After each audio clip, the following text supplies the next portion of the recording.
Yau mun wayi gari a Kano da yanayi mai damuwa kwarai, yanayi na tashin hankali.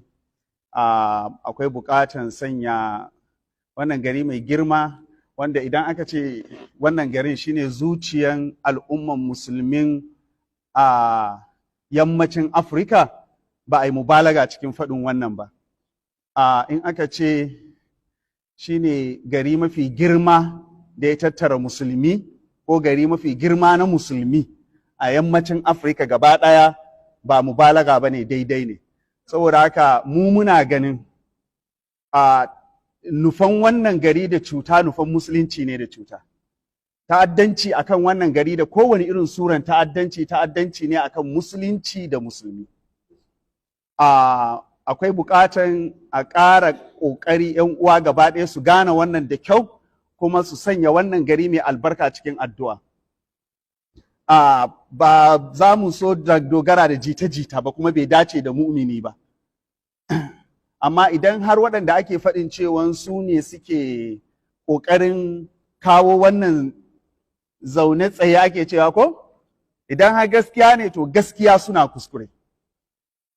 Kuma duk da waɗanda ake ambata ɗin masoyanmu ne, masoya ne ƙwarai a wajenmu, amma ba wani wanda muke so fiye da gaskiya. Idan ma akwai shi, muna fatan Allah ya yafe mana, ya fi soyar da gaskiya a zukatanmu akan wannan kowane ne shi. Kuma muna tuna masu dokan da suke wa ƙarfa-ƙarfa, saboda ganin suna da aron ƙarfi a yanzu, suna da ƙarfi na aro. To wannan dokar ita ta aje su a wannan wajen, kuma ita ta ba su wannan ƙarfin. Saboda duk in ma mutum zai karya wani abu, to karya itaciyar da yake tsaye a kanta. Domin idan ya karya ta, shi ne farkon wanda zai rusu. Da haka lallai a gane wannan, kuma a yi hankali da yi wa doka ƙarfa-ƙarfa. Domin shi talaka da ake ganin shi kaman wanda aka fi rainawa, aka fi ganin bai da wayau a cikin talakawa, ba Fulani ba ne?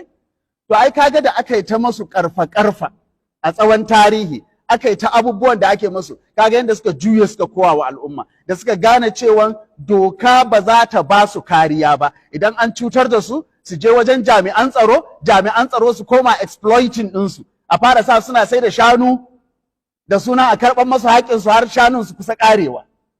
Da suka gane wannan, sai suka bi wata hanya daban, kuma ga abin da hanya daban da suka bi ta jawo mana nan.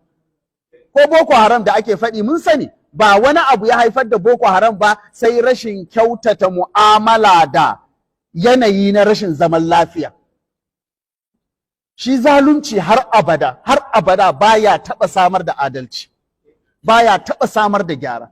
Saboda haka lallai muna kira da babban murya ga waɗannan mutanen, muryarmu zai iya isa zuwa gare su. Ma'ana muna da hanyar da za mu iya isar musu da saƙo, waɗanda kuma ba za mu iya isarwa ɗin ba, muna isar musu ta wannan hanyar. Wallahi suna da girma a zukatanmu, amma wallahi mun fi son gaskiya a kansu. Wallahi mun fi son gaskiya a kansu, da duk wani abu kuma wanda zai zo mana ta hanyarsu, ba za mu iya barin gaskiya saboda wannan abin ba, ko menene shi. Saboda haka lallai abin da ake yi ba daidai ba ne. Doka ce ta bai wa wani ikon ya yi wani abu a jihansa. Watan doka ce ta bai wa gwamna ikon ya yi wani abu a jiharsa. To idan aka riƙa yi wa wannan dokan ƙarfa-ƙarfa, mun gani ba yau aka fara ba. 2019 mun ga duk abin da ya faru. Kar a ɗauka talaka, me ake cewa yana mantawa ko bai ganewa. A lokacin da zai yi abin da ya kamata ne bai yi ba tukuna. Ila kowane talaka yana da inda sai an kai shi. Na faɗi wannan, ko an kai mutum bango, kowa yana da yanayin bangon da ake kai shi. Mun ga abin da ya faru, aka zo aka yi zaɓe, ƙiri-ƙiri wani ya zo ya ɗauki takardun zaɓe a idon jama'a ya yaga, kowa na ɗaukan shi a bidiyo. Aka yi duk abin da aka yi, aka zo aka ce zaɓen bai yi ba, aka canza, aka murɗa da ƙarfi, aka ba wani. Ko bai faru ba? Wallahi ba mu da wata matsala personal tsakaninmu da wanda aka murɗa aka ba mu da wata maslaha personal daga wanda aka murɗe ma. Kawai gaskiya muke so. muna fatan inda akan kowane ne ko akan iyayenmu ne aka yi rashin adalci mu ce an yi rashin adalci. Kamar waɗannan sarakuna na masu girma, mu sarakunan mu duka abin girmamawa ne gare mu, kuma mun fi girmama sarakuna akan 'yan siyasa, saboda sarakuna cikin abin da ya kai su wajen da suke addini ne a farko, mu kuma addininmu yana da matukan girma a wajenmu, kuma sarkinmu ko yana kan kujera ko ya sauka mu ba za mu nuna masa yatsa ba, kuma mu shi abin girmamawa ne gare mu. Saboda haka ba muna magana da abin da ya shafi balle ma kuma ma abu na mazumunta, 'yan uwa, dangi, wa da kani, baffa da ɗa, wannan ba abin da muke magana akai ba. Muna magana akan yi wa doka karfa yi wa doka hawan kawara, da takama da ana da ƙarfi, ana da jami'an tsaro, a tilasta wa al'umma wani abu da ƙarfi, da takama da ana da jami'an tsaro. To kaga dai mafi raunin al'umma an masu Fulani ga yanda ta ƙare, ko? Mun ga waɗanda ake kira Boko Haram masu rauni an yi masu ga yanda ta ƙare. Mafi ƙarancin abin da zaka ce ya faru shine an rasa rayukan da za a iya kiyaye su.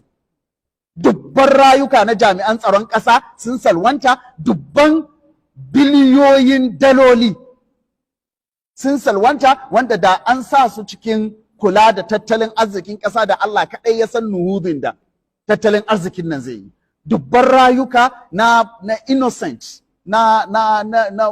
wato talakawa wanda basu ji ba basu gani ba sun salwanta. To duka waɗannan abubuwan fitina ne, kuma Allah subhanahu wa ta'ala ya gaya mana wattaqu fitnatan la tusibanna alladhina zalamu minkum khasatan. Wallahi fitina a bar tsoro ce, kuma hadisi ya ce mana bacci take yi, Allah ya la'anci mai tada ta. Saboda haka lallai 'yan uwa mu guji wato masu amfani da damansu da isansu da mulkinsu da ƙarfinsu, duka abin da suke bukatar su gane doka ce fa ta ba su duka wannan abin. In ba dan dokan nan ba, shi da ni kurata ne, talakawa kaman kowa. Doka ce ta ce wane kai ne kaza, wane kai ne kaza. To don Allah a daina wa dokan nan hawan kawara. Idan suna yi, to kar su zargi talaka shi ma ran da ya yi wa doka hawan kawara. Kuma a tausaya wa rayuwar talakawa, a tausaya wa rayuwar talakawa. Wato shi karka ce ai wannan abu ne aka kalla a sami wuri daga can a zauna.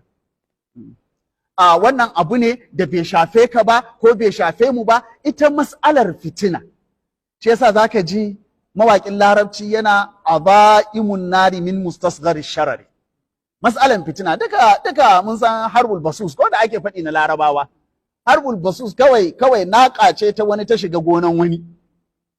Kawai daga nan ne sai da aka shekara 40 ana yaƙi. Da ba wai dan naƙan ba ne, dan abin da ya biyo bayan da aka yi mu'amala da crisis ɗin. Da an yi mu'amala da crisis ɗin da yanayin na shigan naƙa ɗin, mu'amala na ilimi da hankali, da abin da ya faru bai faru ba. Saboda haka lallai wallahi mu Kano gari ne mai girma kwarai a zukatanmu, saboda girman musulunci da abubuwan da na faɗi. Kuma mu a ganinmu shishigin da ake yi a cikin lamarin wannan garin a raini ne ga musulunci, raini ne ga musulunci da musulmai. Saboda haka muna magana ne, in mu ba Kanawa bane, mu musulmai ne, kuma akalla mu mutane ne, kuma akalla mu 'yan ƙasa ne. Muna da haƙƙi mu kare mutunci da 'yanci da ɗan adamtakan ɗan adam a duk inda yake, da kuma ɗan ƙasanmu a duk inda yake. Saboda haka abin da ake yi ba daidai ba ne, zalunci ne, kuma mai yi ya san zalunci yake yi. Kuma duk wanda yake da wayau shekara 4-5 da suka wuce ya san abin da yake faruwa yanzu ya faru ƙasa da shekara 4-5 da suka wuce. Kuma an ga yaya ƙasa, jami'an tsaron ƙasa da gwamnatin tarayya da masu mulki da kowa, an ga yaya suka yi mu'amala da wannan yanayin a lokacin da ya faru a baya. Ƙasa da shekara 4, shekara 2 da wani abu makila ko 3, na ni ban san shekaru ba, na manta lissafin shekaru. Saboda haka ashe kaga mutane fa ba wawaye bane. ba wawaye ba ne. Idan muka gane cewa jami'an tsaro sun koma ala wani tool a hannun wanda yake juya su ta yanda yake juya su, muka gane kotun da zaka je ka nema wa kanka haƙƙi ya koma a harkar kasuwa ta highest bidder, ko kowa ya fi ƙarfi a tankwara gaskiya ta hidimta wa manufansa, to ina tabbatarwa wato masu mulki da kowa wallahi aƙibar wannan ba abin da za a gode ba ne. Kuma kada mutum ya yi tunanin shi 'ya'yansa suna turai ko 'ya'yansa ba su Nigeria ko 'ya'yansa ba su garin da wannan abin yake faruwa. Wallahi fitinan nan ba za ta bar ɗanye da busasshe ba. Allah Ubangiji ya kare mu daga faruwan fitina, Allah ya kiyaye mu, Allah ya zaunar da ƙasar mu lafiya, Allah ya zaunar da ƙasar Kano da aka sa ta a gaba yanzu, Allah ya zaunar da ita lafiya, Allah Ubangiji ya dawwamar da arzikinta. Mun sani bayan maganar na musulunci, haka kuma a lokaci ɗaya ita ce ƙashin bayan tattalin arzikin arewacin Najeriya. Ba ma arewacin Najeriya ba, ba za ka yi mubalaga ba in ka ce janubar Sahara gaba ɗaya. Ba wata kasuwa a gari na musulmai a Ifriqiya janubar Sahara kamar kasuwar da take garin Kano. Karya wannan kasuwar ta Kano, karya ƙarfin musulmai ne a Afirka, sub-Saharan Afirka gaba ɗaya. Duk wanda yake da lura da abubuwan da ke kaiwa su kawo ya san wannan. Idan aka karya kasuwancin Kano, aka karya tattalin arzikin Kano, aka karya al'ummar Kano, to wallahi an karya al'umman musulmi ne, kamar yadda yace babu wani gari na musulmi a sub-Saharan Africa kamar Kano. Kamar yadda kuma an karya tattalin arzikin al'umman musulmi ne na wannan mantikan saboda babu wani wata kasuwa mai tarihi ta sama da shekara 1000 a sub-Saharan Africa kamar wannan kasuwan ta Kano. Da sauran abubuwa. Don haka in an ga mun fusata ko mun damu, muna da haƙƙi mu fusata ko mu damu. Ba na so in shiga cikin siyasan wa aka sa, wa aka cire, me aka yi da sauransu. Wannan ya fi ƙarfi na a matsayina na talakan waɗannan sarakuna.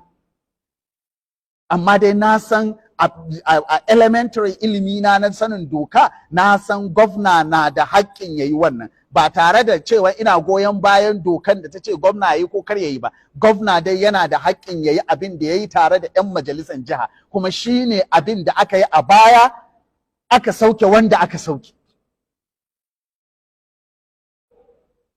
Allah ya kyauta.